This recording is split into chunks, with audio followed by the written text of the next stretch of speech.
Welcome to The Explainer. Today, we're going to tackle a concept that we all think we understand, responsibility. But what if the way we've always thought about it is wrong? What if its foundations are not what they seem? So let's just start with a kind of strange question, but it's really crucial for what we're about to explore. Does a wolf understand responsibility? Just keep that question in the back of your mind as we go. You see, for centuries, philosophy and psychology have given us a pretty clear and consistent answer. And that answer is that responsibility is a product of our rational minds. It's something we think our way into.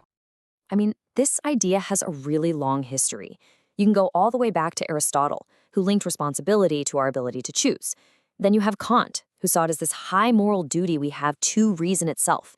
And even the existentialists, like Sartre, basically said our freedom forces us to be responsible for every single choice. So the common thread through all these centuries is really clear. Responsibility comes from rational choice. And you know what? Psychology tells a very similar story.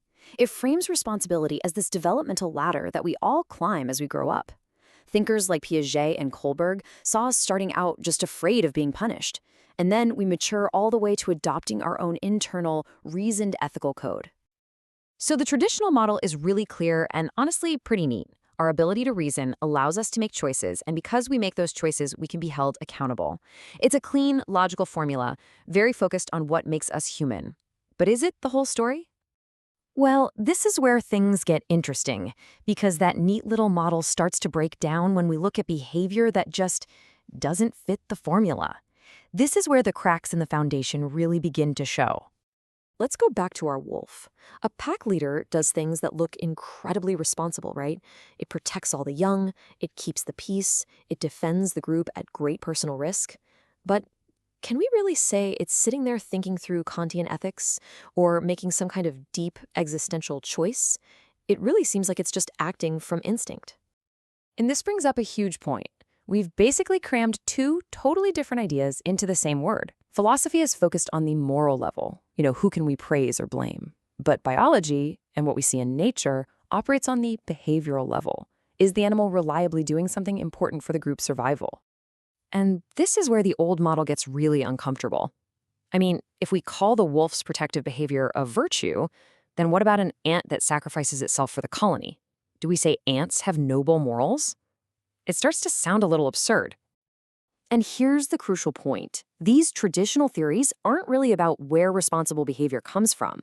They're frameworks for justice. They're designed to help us figure out who to hold accountable after something has happened.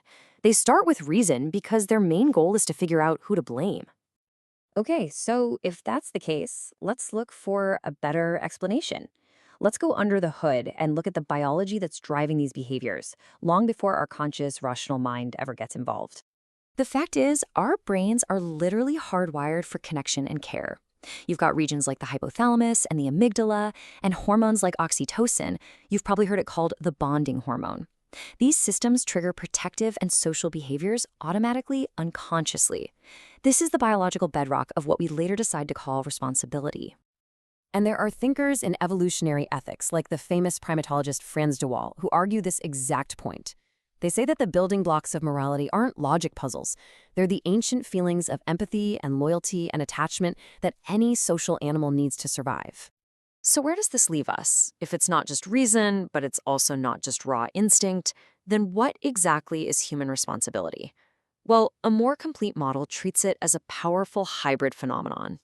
This brings us to a whole new way of defining it. Our sense of responsibility starts with this biological engine of instinct.